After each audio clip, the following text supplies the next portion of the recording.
Access नाम का जो वर्ड है इसके बाद में कभी कभी आप टू देखते हैं और कभी कभी टू नहीं देखते हैं। एक्सेस टू ट्रीटमेंट या एक्सेस ट्रीटमेंट बिना टू के, दोनों में से कौन सा सही होता है, बता पाओगे? चलो दोनों ही सही हैं, दोनों अलग अलग चीज़ें हैं, ये पता लगेगा आपको इस कॉन्सेप्ट से। देखो कॉन्सेप्ट ये है कि कभी कभी इंग्लिश में कुछ वर्ड्स ऐसे मिलेंगे जो वर्ब और नाउन फॉर्म में चेंज नहीं होते हैं।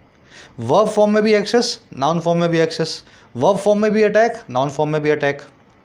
अटैक करना जो वर्ब है वो भी अटैक है, और हमला जो है अटैक नाउन वो भी अटैक है। तो इन वर्ड्स की खासियत ये है, नाउन फॉर्म में तो अपना प्रेपोजिशन लेके चल रहे हैं, लेकिन वर्ब फॉर्म में इनके बाद में कोई प्रेपोजिशन नहीं है। और अगर नौसिखिया आदमी देखता है तो वो ये देखता है कभी कभी अटैक के बाद में ऑन लगा हुआ है और कभी कभी नहीं लगा हुआ, और वो कंफ्यूज हो जाता है। तो आपको क्या करना है, इन वर्ड्स की लिस्ट बनानी है जो मैंने आपके सामने ऑलरेडी रख दी है, इसका स्क्रीनशॉट ले लो, और इनकी नाउन फॉर्म में इनके बाद में रखा हुआ प्रेपोजिशन आपको ध्यान में रखना है। वर्ब फॉर्म में जब भी ये दिखें इनके बाद में कोई प्रेपोजिशन नहीं लगाना। सेंटेंस में आपको चेक करना आना चाहिए ये नाउन है या वर्ब है। तो स्ट्रेस नाउन फॉर्म में ऑन लेगा, वर्ब फॉर्म में नो प्रेपोजिशन। वैसे ही अटैक ऑन लेगा, ऑर्डर फॉर लेगा, डिमांड फॉर लेगा, है ना। एक्सेस जो है नाउन फॉर्म में अपने बाद में टू लेगा। एक्सेस का मतलब होता है उपलब्धता। एक्सेस वर्ब इसका मतलब होता है उपलब्धता पाना, पहुंच पाना। यहाँ पे आप नो प्रेपोजिशन, इसके बाद में कुछ भी नहीं। अब इसको कुछ सेंटेंसेस के जरिए देखेंगे तभी दिमाग में बैठ पाएगा ये। Only the manager can access to this door and only the manager has access to this door. दोनों जगह एक्सेस के बाद में टू लगा हुआ है, लेकिन एक जगह गलत है और एक जगह सही है। पहले देखो एक्सेस क्या काम कर रहा है दोनों सेंटेंसेस में।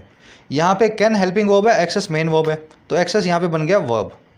और यहाँ पे हैज़ मेन वर्ब है, इसके बाद में V3 नहीं लगी हुई, इसके बाद में एक्सेस नाम का नाउन लगा हुआ है, तो यहाँ पे एक्सेस है नाउन। नाउन फॉर्म में इसके बाद में टू सही होता है, वर्ब फॉर्म में गलत होता है, तो इस टू को आपको निकालना पड़ेगा। वैसे ही a panel of experts will discuss on या about the issue in a live session on the channel. एक पैनल ऑफ एक्सपर्ट जो है वो डिस्कस करेगा इस इशू को एक लाइव सेशन में चैनल के ऊपर, है ना। यहाँ पे डिस्कस जो है एक वर्ब है, वर्ब फॉर्म में डिस्कस के बाद में कोई प्रेपोजिशन नहीं आती। डिस्कस ऑन या डिस्कस अबाउट जो लिख रहे हैं दैट इज रॉन्ग, वो गलत है। लेकिन दूसरे में देखो, a news channel will hold a live discussion on या अबाउट द इशू। एक न्यूज़ चैनल जो है होल्ड करेगा। अब देखो यहाँ वर्ब आ चुकी है विल होल्ड, वर्ब का ऑब्जेक्ट है लाइव डिस्कशन, वर्ब से व्हाट का रिप्लाई कर रहा है, तो ये एक नाउन है। नाउन फॉर्म में डिस्कशन अपने बाद में ऑन या अबाउट ले सकता है, समझ रहे हो ना। तो ये गलत है डिस्कस के बाद में, डिस्कशन के बाद में ऑन अबाउट सही है। तो ध्यान रखना है, इम्पैक्ट जो है वर्ब फॉर्म में इम्पैक्ट के बाद ऑन गलत है, लेकिन नाउन फॉर्म में इम्पैक्ट के बाद में ऑन आता है। बस यही कॉन्सेप्ट आज का। यहाँ पे एक्सेस टू एक्सेस एक सेमी वर्ब है, एक इन्फिनेटिव है, इसलिए इसके बाद में टू को नहीं लगाया गया। अगर एक्सेस नाउन होता तो फिर यहाँ पे टू भी लगा होता।